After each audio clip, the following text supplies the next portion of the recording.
On attaque une vidéo très importante, l'introduction au DOM. Alors du coup, j'ai déjà ouvert l'HTML juste là, si ça va bien fonctionner, ok. Et là, il y a juste un H1, un titre, qu'on peut voir juste ici. D'accord? Donc le DOM, qu'est-ce que c'est? Alors peut-être que pour vous expliquer, je vais le mettre en grand écran juste ici, il y a pas mal de choses à dire. Le DOM, c'est le Document Object Model. C'est la représentation sous forme d'objet des éléments d'une page web par votre navigateur. D'accord? Représentation sous forme d'objet. Le DOM, ce n'est pas du JavaScript. C'est une interface proposée par votre navigateur qu'on peut utiliser avec beaucoup de langages, notamment Python. On peut utiliser le DOM avec Python. Mais la plupart du temps, c'est quand même JavaScript qui utilise le DOM. Voilà. Mais il faut quand même savoir que ce n'est pas du JavaScript. On peut l'utiliser en JavaScript, mais ça n'est pas de base. C'est une interface qui est proposée.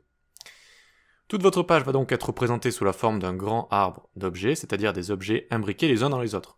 Vous avez HTML, à l'intérieur vous avez head, vous avez body, etc., etc. Chaque fois ça va être des objets avec le contenu par exemple d'un paragraphe, avec ses différents voisins, avec ce genre de choses.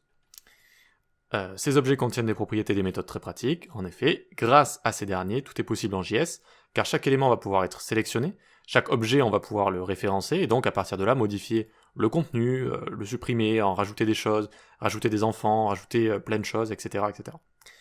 JavaScript sert donc à manipuler des pages web, et même s'il a énormément évolué et peut aujourd'hui être utilisé dans beaucoup de domaines de programmation, donc là je parle de JavaScript, ça peut être utilisé en back-end, ça peut être utilisé pour faire des applications desktop, etc., etc., mobile, etc. Il reste majoritairement employé sur le web pour remplir sa fonction originelle, c'est-à-dire rendre une page web dynamique, c'est-à-dire sélectionner des éléments et les manipuler en fait de manière générale. Voilà, de manière dynamique avec des événements, avec un utilisateur qui peut effectuer certaines actions. Ok, alors on va voir le BOM en dessous, pour l'instant on parle du DOM.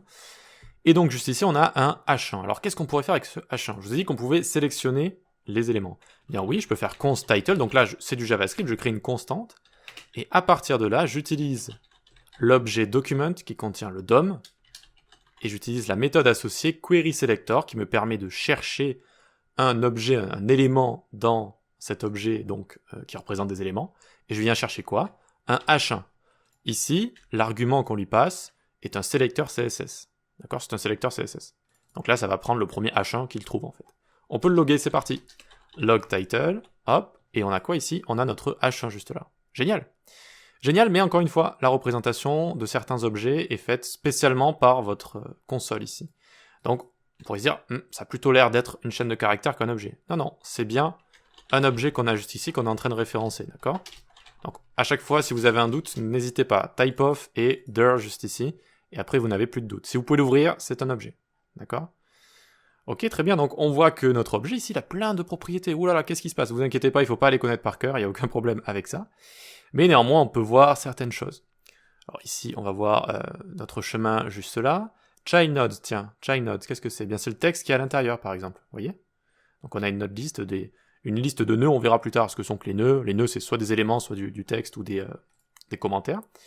On a également une liste d'enfants, donc là on voit qu'on n'a pas d'enfants, length 0. Class list, tiens, si j'avais rajouté des classes, eh bien je pourrais le voir juste ici. Class name également, on voit qu'il n'y en a pas. J'ai sa hauteur ici, j'ai sa largeur. Vous voyez, plein de données qui peuvent nous aider à faire des animations, des interactions, à faire toutes sortes de choses, des calculs, etc. D'accord, on voit le texte qui est ici, très bien. Et voilà, on voit toutes sortes de choses. Donc on voit en fait que oui, c'est vrai, on a comme ça des objets qui nous sont exposés par le navigateur. Voilà. Et on peut les utiliser. On peut utiliser toutes les méthodes qui sont associées et toutes les propriétés, on peut voir ces objets, et c'est ce qui rend le tout dynamique en fait, c'est ça qui rend le tout dynamique. Donc je répète, ce n'est pas du JS, ce n'est pas du JS, mais on peut l'utiliser en JS. Voilà. Ça a la même syntaxe juste ici, donc aucun problème pour l'utiliser. Donc on appelle ça une API, le DOM. C'est une API de navigateur. Attention à ne pas confondre avec les API REST qui permettent d'échanger des données sur le web. Là, on parle d'une API sur navigateur. Donc une API sur navigateur, c'est... en général, par exemple, ça va être une API assez simple comme ClassList qui vous permet de gérer les classes, par exemple. Et à ce moment-là, ça va juste être quelques méthodes qui vont vous être proposées. Quelques objets, quelques méthodes, quelques propriétés. En fait, c'est une interface vers une chose que vous avez envie de faire. Vous avez envie de changer des classes, eh bien vous utilisez l'API de navigateur ClassList, qui vous propose des méthodes associées à tout ça. Voilà. C'est aussi simple que ça. Une API, ça peut être aussi simple qu'une interface avec juste des méthodes à utiliser qui sont déjà préconçues que vous pouvez utiliser. Quand on parle donc d'API sur navigateur, on parle de ça. Et justement, il y aura toute une section dessus, où on ira en détail sur toutes ces API sur navigateur, parce qu'il y a plein de problèmes qui sont résolus comme ça, et donc qu'on peut utiliser. Voilà, on va pouvoir utiliser toutes sortes de choses, toutes ces API proposées par le navigateur. Ok, alors qu'est-ce qu'on peut faire en plus de tout ça? Qu'est-ce qu'on peut faire en plus? Eh bien, par exemple, du coup, à partir de là, je peux directement prendre la propriété text content, et je peux la changer. Je peux dire le texte a été modifié. D'accord? Le texte a été modifié. Et là, hop, regardez, c'est bon, ça a fonctionné. Le texte a été modifié. Alors, c'est pas encore super dynamique, hein, c'est moi qui l'ai changé en JS, mais vous voyez que je peux le changer en JS. Ensuite, je pourrais rajouter des événements. Par exemple, quand je clique sur le texte, hop, ça le changera. Ou quand je scrolle la page, ou quand je drag and drop, enfin, toutes sortes de choses. Je peux aussi accéder à tout ce qui est style. Il faut savoir que votre navigateur, en fait, vous allez lui donner, en général, un index HTML, un style CSS et un script. Bon, il y a plus de choses aussi, il y a des polices d'écriture, il peut y avoir pas mal de choses, mais pour avoir une page de base, vous allez donner ça. Il va manger tout ça, il va l'intégrer, il va dire, ok, je vais créer un objet par élément, d'accord, par tout ça. Et s'il y a du style qui est associé, il y a également ce qu'on appelle le CSS-DOM. C'est le DOM, en fait, du CSS. C'est-à-dire, ça va être des objets avec tout le style comme ça que votre H1 peut avoir ici. Votre H1, vous pouvez lui donner du style, mais il y a également un style par défaut des navigateurs. Si vous allez dans Elements ici, alors est-ce qu'on peut le voir ici? Ouais, je pense que oui. Style, donc ici, H1, et vous le voyez ici, User Agent Style Sheet. Ça veut dire style des navigateurs par défaut, du navigateur par défaut, parce que tous les navigateurs ne donnent pas exactement la même chose. Parfois, il y a des différences avec ce genre de choses.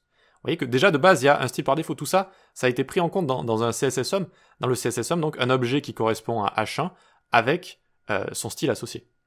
Et donc, à partir de là, si le DOM a été créé avec à chaque fois tout qui est pris en compte, c'est-à-dire l'élément en question, le texte, les enfants, etc., et le style, ben, je peux changer aussi le style directement en JavaScript. Je peux venir ici faire title.style.backgroundColor.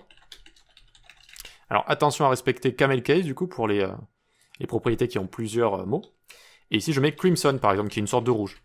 Et là, hop, vous voyez que j'ai réussi à modifier la couleur de fond. Vous voyez, je peux faire énormément de choses, tout est possible. Voilà. Donc c'est vraiment très très pratique et on va avoir des sections complètes sur le DOM afin de bien maîtriser tout ça. C'est la fonction originelle de JavaScript, c'est vraiment la manipulation comme ça des éléments d'une page web. Alors, une fois qu'on a vu ça, on peut mettre en commentaire les console logs et on va parler du BOM cette fois. Pas du DOM, mais du BOM. C'est le Browser Object Model, c'est l'objet global. C'est lui qui va notamment contenir le DOM.